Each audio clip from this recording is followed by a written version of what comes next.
미국이 세계 질서를 왜 지켰느냐? 미국 스탠다드로 전 세계를 지배하니까. 트럼프가 생각하는 마가는 뭐냐면 바로 서방구예요. 안보, 경제, 정치의 위기, 이게 무국화의 배경이에요.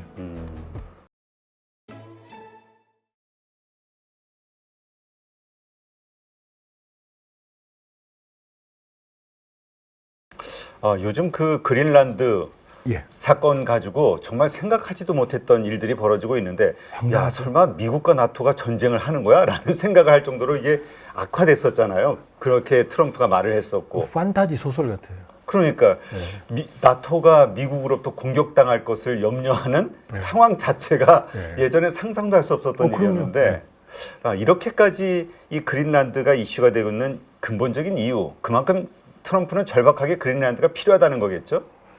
지금 보면 미국의 운명은 크게 보면 고립주의 세계에서 국제주의 세계로 넘어갑니다. 그게 미국이 유럽에서 별 볼 일 없는 사람들이 그냥 힘겨우니까 메이플라워 타고 간 거 아니에요. 가서 인간 땅 뺏은 거잖아요. 근데 그때는 미국이란 나라가 없었고 네. 영국의 식민지였단 말이에요. 제국주의 세력들의. 그래서 조지 워싱턴 이런 사람들이 우리 독립하자 라고 미국을 만들었잖아요. 18세기 후반에. 그러니까 그때는 겨우 그냥 코피 터져가면서 영국이나 프랑스, 스페인 이런 쪽들 남북 아메리카가 싸워서 독립을 했단 말이에요. 그러니까 그때는 유럽 입장에서는 그러니까 미국은 그냥 아휴 저 마이너리티 별 볼 일 없는 친구들이 가서 만들었어. 아예 그냥 줘버려. 이랬거든요. 그러니까 미국의 5대 대통령이 먼로거든요. 네. 먼로 독트린이라는 게 있어요. 1823년에 먼로가 이런 선언을 합니다. 야, 니네들 유럽 우리 더는 식민지 만들지 마. 그 다음 우리한테 개입하지 마. 그리고 거꾸로 우리도 니네 안 건드릴게. 이게 먼로 독트린이에요. 고립주의예요. 이때는 처절한 방어주의죠. 뭐냐, 제발 우리 건드리지 마라. 나 니네 신경 안 쓸 테니까. 우리도 안 쓸게. 미국이 어떻게 힘이나 있어요? 그렇죠. 이게 먼로 독트린이에요. 이게 1823년이에요. 근데 미국은 참 천혜의 땅이잖아요. 다 있잖아요. 그치, 자원이 어마어마하게 있죠. 어마어마하죠. 진짜 그 우리 땅이었어야 되는데. 자, 그럼 세계 평화로울 텐데 지금. 자, 근데 1904년이 되니까 한 80년 흘렀잖아요. 미국이 간이 보졌잖아요. 그렇죠. 뭐 루이지애나도 사고 알래스카도 커졌잖아요. 그러니까 그때 대통령이 루즈벨트예요. 두 명이에요. 2차 대전 때 프랭클린 루즈벨트, 그때는 시어도 루즈벨트. 이 사람은 미국의 해군력을 아주 강화시킨 네. 소리 없는 강자 대통령이에요. 미국에서 그 사람 존경하는 사람들 많아요. 보수 중에서. 이 사람이 이제 좀 꿈을 키웁니다. 유럽은 내가 안 건드릴게. 그런데 남북 아메리카 여기는 내 관할이야. 조폭 언어로 내 나와바리야. 이렇게 말합니다. 이게 서반구 정책이에요. 네. 이걸 멀로 독트린을 이제 공격적 멀로 독트린으로 확장한 거죠. 원래 지도상의 서반구는 그린란드도 들어가요. 그린란드, 북아메리카, 중남미까지 이렇게. 여기까지야 이게 시어도 루즈벨트의 멀로 독트린입니다. 확장된. 그런데 이게 언제 깨지느냐? 2차 세계대전. 1차, 2차. 1차, 2차 처음에 미국은 개입 안 하려고 그랬어요. 네. 니네 전쟁에 내가 왜 끼어? 그런데 1차 세계대전 무제한 잠수함전에 끼어서 2차 세계대전 태평양 유럽전이 개입됐잖아요. 그러니까 유럽은 얻어 터지고 만주, 일본 얻어 터지는 상황에서 미국은 폭탄 한 발 안 떨어졌잖아요. 그리고 세계의 공장이 됐잖아요. 그렇죠. 그러니까 세계의 중심 유럽은 무너져, 폐허가 돼. 미국은 트럼프 말대로 뭐 하루에 배 한 차씩 찍어내. 이러니까 세계 공장이 된 거예요. 네. 2차 세계대전 끝날 즈음에 미국은 세계 GDP의 40에서 50%를 차지합니다. 엄청난 강대국인 거죠. 그 당시에 보면. 그러니까 미국과 기타 등등의 세계였어요. 소련도 큰 난리 쳤지만 미국 GDP의 40%를 못 넘어서 곧 왔다 갔다 했거든요. 그러니까 이제 멀로 독트린과 시어도 루즈벨트의 확장된 독트린은 사라지는 거죠. 그렇죠. 왜? 세계의 질서를 미국이 지킴으로써 팍스 아메리카나 시대가 열린 거예요. 그런데 이제 어떻게 돼요? 마샬 플랜부터 시작해서 유럽이 부흥하잖아요. 일본이 부흥하잖아요. 네. 일본이 G2까지 가잖아요. 지금은 어떻게 돼요? 한국도 G10이에요. 세계 10위예요. 그러니까 점점 미국의 아직도 상대적 영향력은 1위죠. 네. 근데 미국의 GDP는 세계 GDP의 한 25% 내외에서 많이 줄어들었죠. 예, 지금도 어마어마하죠. 그렇죠. 그걸 갖고 트럼프가 막 칼질하는 거예요, 지금. 그러나 이게 아니라 이거거든요. 중국도 올라와 다국화하는 거죠. 그러니까 미국이 세계 질서를 왜 지켰느냐? 착해서 그게 아니고 그래야 미국 스탠다드로 전 세계를 지배하니까. 우리도 사실 이 사회, 대한민국 사회가 알게 모르게 미국 스탠다드 아니에요? 그렇죠. 그러니까 이게 팍스 아메리카나의 미국의 질서를 지킴으로써 미국의 국익이 관철되는 게 국제주의거든요. 이게 미국의 공화 민주의 주류예요. 그런데 어느 날 보니까 일본이 G2까지 쫓아와? 80년대 중후반, 90년대 중반까지. 중국이 이제 또 올라와? 우리가 예전 같지 않아? 냉전은 깨졌어? 소련이 없어졌어? 유럽을 내가 왜 지켜야 돼? 시에일가스. 우리가 세계 1위 생산이야? 중동 안 중요해? 보니까 중국이 치고 올라오네? 중국 잡아야겠네? 이 얘기는 뭐냐? 예전 같지 않은 미국. 네. 바뀐 거예요, 구조적으로. 그러니까 바이든 같은 경우는 마지막 국제주의의 끈을 잡았죠. 동맹과 연대. 네. 일로 와, 어깨 동무하자. 그치. 우리 팀을 이뤄서 우리 같이 중국 견제하자. 팀워크야. 옛날 같으면 팀워크가 뭐 필요해요. 나 혼자 다 하면 되는 거죠. 백승하는 투수가 5승하는 사람 투수 몇 명 무슨 소용이 있어요? 혼자 다 하면 되는 거지. 그렇죠. 그 상황이었거든요. 그러니까 바이든도 저물어가는 미국의 힘을 알았기 때문에 동맹 간의 네트워크를 강화하려고 했던 거예요. 동맹을 존중하는 것처럼 보였지만. 근데 트럼프는 보면 아니거든요. 솔직하거든요. 나 돈 안 쓸 거야. 세계 질서에. 그거 내가 써봤자 나한테 이익이 안 돼. 라고 말하면서 어떻게 하느냐. 범위를 글로벌에서 다시 시어도어 루스벨트로 줄여요. 바로 웨스턴 헤미스피어. 서방구 전략으로 줄여요. 그러니까 지난해 연말에 나왔던 국가안보 전략, 이번에 나온 NDS, 국방부 국방전략에서 보면 2022년 바이든 때 국방전략의 표지는 글로벌 전 세계 지도거든요. 네. 이번에 2026 NDS 국방부 국방전략을 보면 표지 지도가 없어요. 그리고 안에 열면 첫 페이지에 뭐가 나오느냐. 본문 첫 페이지에 서방구 옛날 지도가 나와요. 남북 아메리카. 그러니까 트럼프 생각은 트럼프가 생각하는 마가는 뭐냐면 바로 서방구예요. 서방구. 이제 세계 말고 남북 아메리카만 우리가 확실하게 갖자. 나머지는 니들이 알아서 해. 니들이 알아서 해. 그러니까 이번 국방전략의 핵심은 뭐냐? 유럽은 유럽이 지켜. 한국은요. 한국도 그랬어요. 니들이 알아서 하세요. 일본하고 너네들이 중국해. 핵은 정확하게 뭐라고 되어 있느냐? critical, but more limited US support. 한국은 충분히 스스로 지킬 수 있어. 칭찬해줘요. 아주 강한 나라야. 국방이 많이 있어. 강한 군사력이 있어. 방위산업이 있어.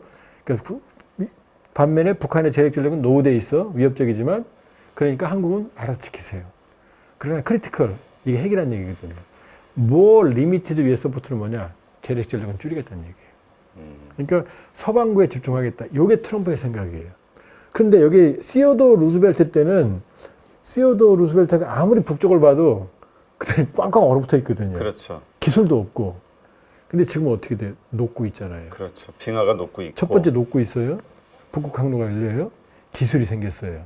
그러니까 트럼프 대통령 생각에는 저 그린란드.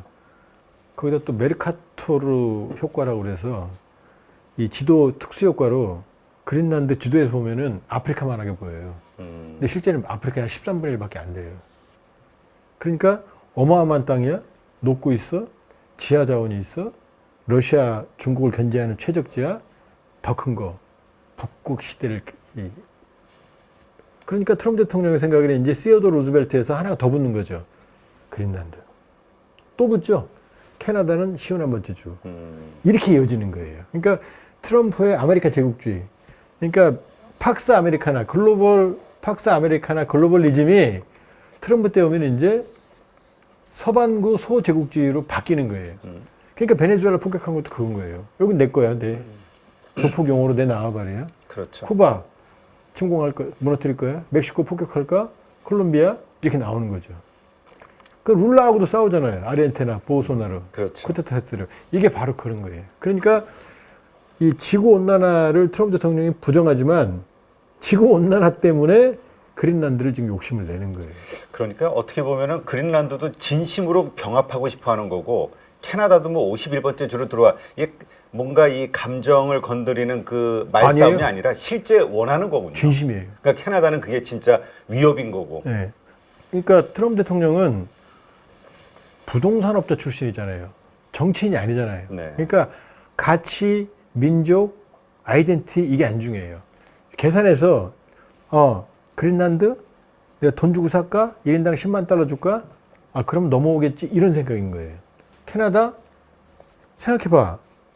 지금도 사실 캐나다의 방위는 미국이 전적으로 책임다고 보시면 돼요. 메이저리그도 같은 팀이잖아요. 그렇죠. 그러니까 트럼프 대통령은 이렇게 생각하는 거죠. 계산해봐. 우리한테 들어오는 게 이익이잖아. 그린란드 니네 거기 있어봐야 뭐해? 우리한테 들어오면 훨씬 돈 되잖아. 이렇게 생각하는 거예요. 그렇죠. 그 너네한테도 이익이잖아. 그게. 그렇죠. 그러니까 누구를 무시해서가 아니라 원래 그 사고가 그렇게 굳은 거예요. 그냥 이해관계로만. 그럼요. 그 부인 보세요. 멜라니아. 지금 자기 다큐멘터리 찍어서 수백억 돈 받아요. 우리는 안 돼요. 그 다음 트럼프 가족 코인 팔아서 떼돈 벌잖아요. 그렇죠. 우리는 안 됩니다. 왜냐? 여긴 동양적인 쉐임 컬처, 수치 문화가 있고 이게 법제화되어 있거든요. 그렇죠. 그 트럼프 대통령한테 이건 아닌 거예요. 뭐, 내가 뭘 잘못했어? 자본주의에 내가 돈 버는데 이런 개념을 적용시키는 거예요. 그러니까 이게 이제 여기에 민족 감정, 가치, 이념, 내셔널 아이덴티티 이런 것과 충돌하는데 원래 그게 없는 분이니까 그분은 이게 별로 안 중요한 거죠. 그렇죠. 이걸 막는 사람들도 없는 거고. 그러니까 그린란드 내놔. 좋은 말 할 때. 아, 내가 나쁜 뜻이 있어서가 아니야. 니네 도움이 돼? 싫어? 내가 살게. 안 돼? 그럼 어쩔 수 없어 힘으로 해야지. 그러니까 이게 동맹이 동맹을 이런 거거든요. 그린란드는 2차 세계대전 때 덴마크가 나치에 점령당하니 미국에 있던 덴마크의 대사가 미국하고 본국이 없으니까요. 네. 그린란드가 미국으로 오는 지름길이니 니네가 지켜줘. 라고 해서 협정을 체결해요. 본국 훈령 없이. 실제로 들어가서 그 독일군을 쫓아내요. 그리고 전쟁이 끝나고 나서 51년에 덴마크가 이걸 합법적인 협정으로 체결해요. 그러니까 지금 그린란드를 지키는 건 미국이에요. 그리고 그린란드에 냉전기, 지금 그린란드 인구가 5만 7천인데 냉전기 때는 왜냐? 지구 공면 효과로 극지가 러시아에서 미국으로는 최단거리, ICBM이 걸려와요. 그렇죠. 가장 빠르니까. 그 다음 두 번째, 북극 얼음 밑으로 이동하는 잠수함들이 나오는 구멍이 바로 그린란드 앞이에요. 여기다가 해저 케이블 깔면 다 잡아요. 그 다음에 극지를 통하는 인공위성을 관측하는데 최고로 좋은 데가 거기에요. 그래서 냉전기에 미국이 거기에 기지를 운영을 했고 무려 20여 개 가까운 기지를 운영을 했고 지금도 5만 7천인데 그때 미국 인구가 한 10,000명 됐어요. 네. 얼마나 어마어마하게 있었죠? 그렇죠. 그러니까 그때부터 중요했거든요. 근데 트럼프가 뭐라고 말해요? 우리가 지켜주지 않으면, 우리가 소유하지 않으면 중국과 러시아가 그걸 차지할 거래요. 말이 돼요? 미국 기지가 거기 있는데? 그럼 지들이 뺏기는데? 그렇죠. 말이 안 되는 거죠. 그러니까 말 안 들으니까 왜? 그린란드 주민들 생각해 보세요. 아무리 돈도 좋지만 땅 팔라고 그래서 우리가 돈 주면 독도 팔 수 있어요? 안 되는 거거든요. 그렇죠. 뭐 침공을 해? 그러면 덴마크랑 그린란드가 싸우면 며칠이 아니라 5분도 안 돼서 전멸할 거예요. 그렇다고 그래서 우리가 지겠어 이렇게 말 못 하잖아요. 그러니까 나토 집단방위 32개국 중에 하나라도 침공을 받으면 전체가 다 싸우게 돼 있거든요. 그렇죠. 그러니까 8개국이 독일, 영국, 프랑스 포함해서 그 다음에 북유 뭐 노르웨이, 핀란드 이런 북극권 국가들이 병력을 파병했어요. 그린란드에 보라고. 몇 명 안 돼요. 뭐 한 명 보는 데도 예, 있구만요. 그냥 신용해. 그때 트럼프가 뭐라고? 이것들 봐라. 10% 관세. 6월부터 25%. 지 마음인 거예요. 관세고 뭐고 그냥 자기 마음인 거예요. 뭐 캐나다, 중국 만나니까 100%. 그러니까 이게 유럽이 물러설 수가 있나요? 이때부터는 이제 자존심 싸움이 돼버리는 거거든요. 그렇죠. 그랬더니 정면으로 충돌하려고 그러니까 덴마크 뭐라 그래요? 그래? 우리 국채 팔 거야, 미국. 활짝 놀랬죠. 왜? 유럽이 미국 국채의 40% 가지고 있거든요. 중국까지 한꺼번에 판다 그러면 미국 경제는 공중분해되거든요. 그러니까 다보스 가서 뭐라 그랬어? 군사행동 안 할 거야? 내가 이렇게 하니까 기분 좋지? 그렇지. 근데 토탈 억세스야? 조건 달라는 거거든요. 이렇게 이어지고 있는 거예요. 그러니까 사실 그 덴마크가 가지고 있는 달러 국채가 한 1억 달러밖에 얼마 양은 안 되지만 그게 갖는 상징성이 유럽이 가지고 있는 EU가 가지고 있는 국채로 연결이 된다고 했을 때는 어마어마한 거니까. 경제는 심리잖아요. 그렇죠. 이 나비 효과 하나로 다 끝나잖아요. 그러니까 트럼프 대통령은 지금 말씀드린 그런 웨스턴 헤미스피어 서방구 전략 그 이전에는 뭐라고요? 미국의 팍스 아메리카 시대의 종말. 미국은 팍스 아메리카는 끝나가고 있어요. 하루아침에 안 끝나죠. 그렇죠. 오래 가죠. 그러나 옛날로는 절대로 못 돌아간다. 타국화가 당연히 그럴 거 아니에요. 아직도 상대적으로는 제1이지만 절대적인 영향력은 점점 줄 수밖에 없는 거죠. 그렇죠. 중국이 크죠. 베트남도 커요. 우리도 컸어요. 이제 방글라데시도 커요. 점점 커져요. 이 배경 속에서 나타난 게 바이든 방식, 트럼프 방식이거든요. 그리고 트럼프 방식은 극단적인 웨스턴 헤미스 서방구 전략인 네. 거고 여기에 대해서 지금 브레이크가 없기 때문에 모든 걸 다 하는 거죠. 그러니까 지금 트럼프 대통령의 저 시도는 결과적으로는 미국의 팍스 아메리카나 마가가 아니라 미국의 석양을 더 당길 수밖에 없다. 왜냐하면 벌써 시작됐잖아요. 인도하고 EU가 FTA 체결했잖아요. 그렇죠. 20억이에요. 그러니까 지금 트럼프의 그러한 것들 때문에 불안함을 느끼는 나라들끼리 지금 막 합종 연행하고 있잖아요. 그럼요. 예.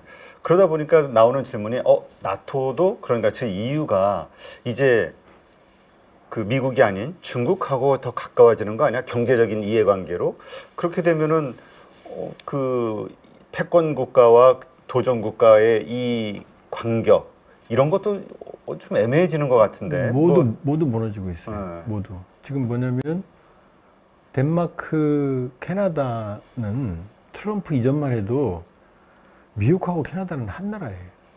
한 나라예요, 사실상. 네. 그리고 캐나다의 방위에 전적으로 미국에 의존하거든요. 세계 해안선 길이의 40%가 캐나다인 거 아세요? 아 그래요? 1위입니다. 엄청 해안선이 많네요. 기네요. 섬이 많거든요. 미국은 10위예요. 그러니까 그런데 그 긴 해안선에도 불구하고 캐나다가 가지고 있는 잠수함은 고물 잠수함 4척밖에 없어요. 두 척은 고물로 지금 서 있고 두 척도 제대로 가동이 안 돼. 그래서 60조 잠수함 사업이 나오는 그러니까 거예요. 지금 그 우리가 지금 따내려고 네. 열심히 노력하고 있잖아요. 전 그 그럼요. 기업들이 가가지고 그래서 그런 거예요. 그런데 그런 나라였는데 또 덴마크는요. 덴마크는 미국이 중동에서 벌인 전쟁에서 아마 인구 비율로 가장 많은 전사자가 발생했거든요. 그런데 덴마크, 캐나다는 미국을 가장 큰 우방으로 생각했는데 지금 여론조사에 보면 중국하고 동급이에요. 적으로 생각해요. 위협스러운 국가로 생각해요. 그러니까 깨지고 있는 거죠. 그렇죠. 동맹이 나토가 흔들린다가 아니라 나토는 트럼프 때문에 이미 깨지고 있는 거예요. 제일 중심은 국가가 저러고 있으니 지금 트럼프가 한번 저렇게 흔들어 놨는데 트럼프 다음 정권이 온다 그래서 나토가 미국은 다시는 안 그럴까 이럴까요? 그렇죠. 이제 못 믿는 불신이 생긴 거죠. 이미- 언제든 그럴 수 있다. 이미 불을 질러 놓은 거죠. 이미 불을 질러 놓은 거죠. 그러니까 지금은 거대한 불확실성의 시대다 이렇게 볼 수 그렇죠. 있죠. 자, 이런 시대에서 이제 우리 한국이 어떻게 생존해 나갈 것이냐. 사실 트럼프 대통령의 그 어떤 정책 때문에 우리가 그 미국의 밸류 체인으로부터 좀 선택을 받고 중국의 견제를 도전을 좀 밀어낼 수 있기 때문에 뭐 이로운 점도 있다라는 게 분명한 거는 있는데 어쨌건 이런저런 복잡한 국제 정세 속에서 이제 살아남아야 되는데 이번에 이제 쓰신 책이 무국화 시대 예, 그래서 대한민국 무국화 생존 시대입니다. 시나리오 예. 이 연결이 되는 것 같은데. 이 책의 바로 핵심이 바로 트럼피즘은 갑툭튀가 아니다. 다극화 그러잖아요. 아니다. 무극화다. 자, 우리는 냉전 때 미소 양진영의 냉전적 질서의 세계에 살았거든요. 네. 그때는 오히려 미국과 소련이 공산주의 진영과 자본주의 진영을 관리를 했어요. 이걸 조폭의 질서라고 그래요. 왜냐하면 조폭들이 있는 데는 잡범들이 있을 수가 없잖아요. 그렇죠. 내리누르거든요. 갈등들을. 자본주의는 자본주의대로. 왜? 양측이 두루 싸우니까. 3차 세계대전의 위험은 있지만 전쟁은 안 일어났죠. 내부의 갈등은 관리합니다. 눌러요, 스프링을. 해결하는 게 아니라 힘으로 눌러버립니다, 이렇게. 근데 소련이 무너졌잖아요. 여기저기 갈등이 튀어나온 거죠. 그렇죠. 유고슬라비아 내전, 아르메니아, 아제르바이잔 1차, 2차 전쟁, 조지아, 러시아 전쟁, 체첸 1차, 2차, 중앙아시아들 국가들끼리 갈등, 그 다음에 우크라이나, 러시아 전쟁이 터지는 거죠, 여기저기서. 미국은요? 미국도 예전 같지 않잖아요. 그렇죠. 그러니까 미국이 세계 경찰 역할을 못 하니까 여기저기 터지는 거죠. 막 터지는 거죠. 일단 걸프 전쟁 1차, 2차, 아프가니스탄 테러와의 전쟁, 리비아, 시리아, 지금 예멘, 후티, 중동, 심지어 인도, 파키스탄, 캄보디아, 태국까지 전쟁하잖아요. 그렇죠. 양안 전쟁은요. 이제 언제 터질지 모르는 변수잖아요. 그러니까 전쟁의 두노말이에요. 이거를 뭐라고 말하냐? 안보의 무질서, 안보의 불안, 안보의 위기라고 봐요. 두 번째는 경제의 무질서, 경제의 위기, 경제의 위협이 옵니다. 지금 선진 자본주의 국가 중에 G7 중에 2% 넘는 나라가 미국밖에 없어요. 성장률이. 네. 미국도 흔들리죠. 나머지 다 0% 성장이에요. 그렇죠. 또 하나는 뭐냐? 부채의 늪. 프랑스 마크롱이 난리치면서 재정개혁하려고 또 못했죠. 110%거든요. 정부 부채. 영국이 100이에요. 트럼프 대통령 큰일 났다. 국가부채. 38조 달러 5경이 넘는다. 120%거든요. 네. 이태리 140%예요. 일본 250%예요. 중국은 80%라고 그러는데 그건 페이크죠. 그렇죠. 왜냐? 중앙정부만 지방정부 있죠. 그 다음에 공산당 체제 국영기업 있죠. 기업 부채가 숨겨진 게 엄청 많다고 하더라고요. 합치면 300%라는 소리예요. 어마어마한 부채의 늪. 그러니까 사회주의 경제는 망했지만 자본주의 경제에 지금 구조적 위기가 온 거예요. 그럼 기술이 너희를 자유케 하리라. 옛날에 그랬거든요. 자동차 공장 하나 만들었잖아요. 지금은 아니에요. 빅테크는 AI 툴을 개발했더니 개발자를 해고해요. 그렇죠. 지금 빅테크 기업들의 특징이 뭐냐? 구글, 뭐 아마존, 마이크로소프트, 페이스북, 뭐 엔비디아 옛날 매출에 비해서 옛날 굴뚝 산업의 5분의 1에서 10분의 1밖에 고용을 안 해요. 판단은 AI가 해요. 그렇죠. 일은 로봇가 해요. 합치면 휴머노이드예요. 휴머노이드 로봇 내년부터 머스크 대량 생산을 한다는데 그럼 걔들이 나오면 지금 육체 노동자들 어디로 가요? 지금 판단은 누가 해요? AI가 또 하고. 그러면 이 경제의 볼륨은 커져도 고용은 떨어져요. 여기도 어떻게 돼요? 고령화, 저성장, 젊은이들 취직이 안 돼요. 그러니까 자본주의 위기예요. 그러니까 안보의 위기, 경제의 위기죠. 그럼 세 번째는 어디로 가는지 아세요? 정치의 위기로 가요. 네.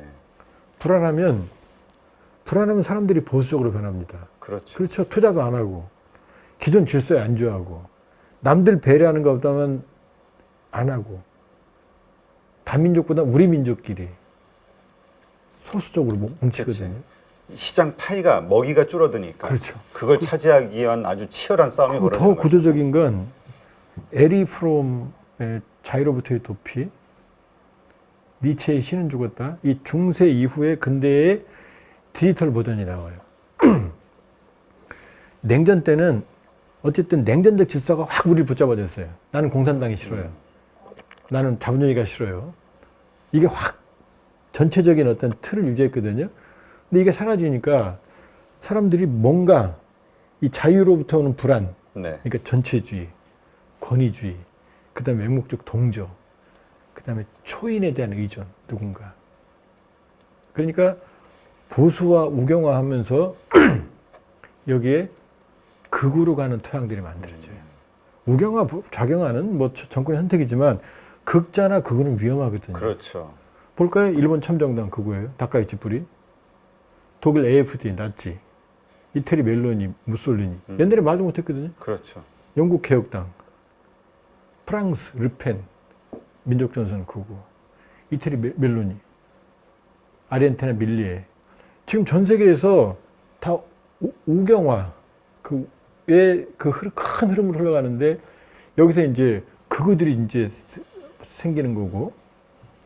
그러면 이런 거대한 불안이 되면 바로 초인, 스트롱맨, 선동적인 정치가 파악됩니다. 정확하게 트럼프예요. 그렇죠. 트럼프예요. 그러면 시진핑, 푸틴, 심지어 젤렌스키 다 민족주의예요. 극우 민족주의예요, 사실은. 아르헨티나 밀리에, 헝가리 오르반, 트르키예 에르도안. 그러면 이게 민주주의의 위기가 생깁니다. 민주주의 위기가 생겨요.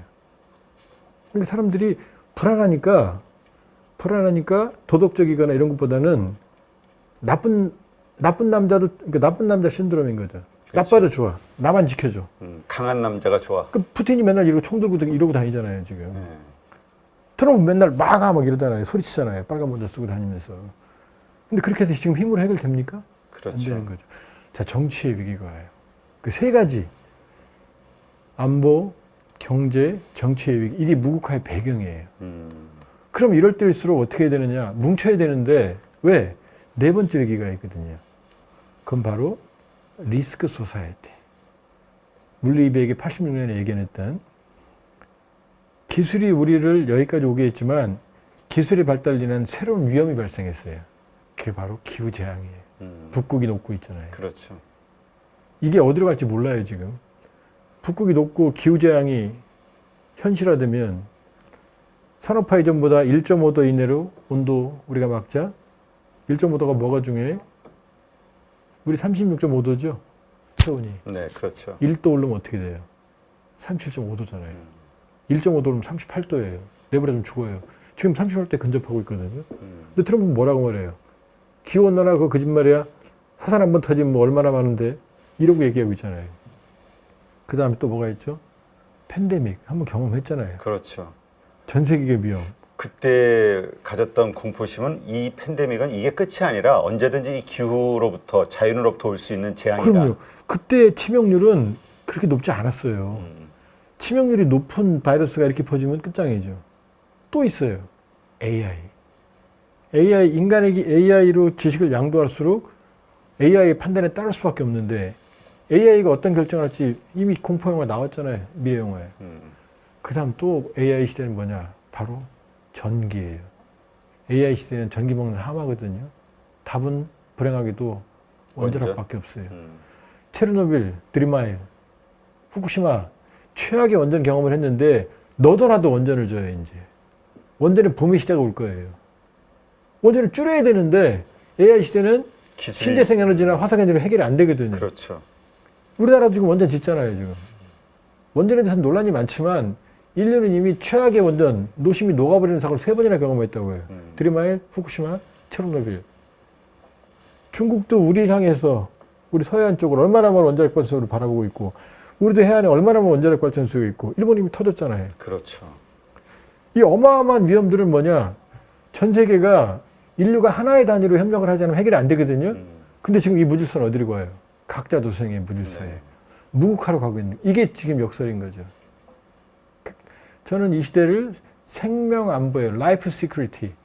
인류 전체가 하나의 단위로서 전멸의 위기에 지금 처해 있다고 저는 극단적으로 진단을 하거든요. 그러니까 이 무국화 시대는 바로 그 부분을 진단하는 겁니다. 이 극이 없는 수없이 많은 정치, 경제, 사회, 이 안보의 위기, 이 인류 사회, 인류 전체로서 위기가 있는데 극이 없어요. 아무도 책임을 안 져요. 열강들은 책임을 질 생각도 없고 능력도 없고 유엔을 비롯한 국제기구들은 능력을 상실했어요. 분열되어 있어요. 그러니까 이 무국화 시대에서 하고 싶은 얘기 뭐냐면 그 시대 진단을 하는 거죠. 그래야 해법이 찾아지거든요. 그게 바로 우리 시대에 대한 병식을 얘기하기 위해서 이제 제가 무국화 시대라는 책을 쓴 거죠. 아, 그렇군요. 그래서 이 무국화 시대에 대한민국이 생존하기 위해서 필요한 수순, 그 다음에 나아갈 길 이런 것들이 이제 거기 다 나오겠군요. 이제 그 진단을 해야만 이제 무국화 시대 시리즈로 제가 계속해서 가능하면 책을 저술할 생각인데 그 첫 시리즈고요. 그러나 우리가 그러면은 이 진단을 했을 때 대안이 없느냐? 그건 아니죠. 왜냐하면 대한민국 이 무국화 시대에는 무국화 시대니까 포기하는 게 아니라 거기에 맞는 생존법들이 있거든요. 네. 있는 거고 거기에 따르면은 대한민국은 그동안 여러 가지 정권의 성향을 많이 지금 지나왔지만 이제 무국화 시대 파고에 힘없이 떠다니는 낙엽은 아니다. 이제 키도 있고 조타수도 있고. 왜냐? 지금 경제력은 세계 10위예요. 국방력은 5위예요. 그다음에 문화력은 세계 선도예요. 그다음에 여러 사람들이 뭐 논란이 있지만 민주주의 회복 탄력성, 비상계엄에 대해서 뭐 여러 판단이 있을 수 있지만 제일 중요한 건 뭐냐? 그러한 거대한 정치적 위기를 극복해 나가고 있다는 거죠. 미국의 노벨상 수상자가 그랬잖아요. 지난해 연말에. 대한민국을 봐라. 배워라. 민주주의, 경제 모두 모범생이다. 근데 애는 낳아야 된다. 그건 문제다. 그렇게 말했거든요. 네. 그러니까 우리는 지금 많은 그 협상 바게닝 파워를 가지고 있다. 어떻게 우리가 캐나다 6조 사업에 독일과 양파전을 합니까? 그렇죠. 어떻게 휴머노이드 로봇에서 중국까지도 우리 배터리를 씁니까? 그렇죠. 그 다음에 어떻게 지금 트럼프 대통령이 우리 보고 배 만들어도라고 얘기를 합니까? 그 다음 우리가 어떻게 북극 항로에 대해서 새로운 강자가 될 수 있습니까? 어떻게 우리 문화가 캐대언이 세계를 지난해 그 헬로윈 때 미국에 제일 많이 팔린 게 캐대언 의상이에요. 그렇죠. 그러니까 문화는 엄청나죠, 뭐 지금. 그러니까 이게 국뽕이 아니고 무국화 시대는 무국화 시대에 맞는 셈법이 있다. 각자도생의 시대. 그때는 뭐냐? 결국은 어설픈 선악, 어설픈 도덕주의가 아니라 우리 국익 우선에 우리가 가진 바게닝 파워를 최대한 활용해서. 활용을 해서 그러니까 국익만 보는 겁니다. 그러니까 뭐 동맹이니까 아니니까 의미 없어요. 우리가 살아남는 길들을 찾아야 된다 이렇게 볼 수 있어요. 네, 알겠습니다. 한번 이번 주말에 한번 읽어봐야겠습니다. 예, 고맙습니다. 네, 무국화 시대 대한민국 생존 시나리오 이번에 또 새 책을 내신 조한범 박사님 함께했고요. 오늘 좋은 인사이트 고맙습니다.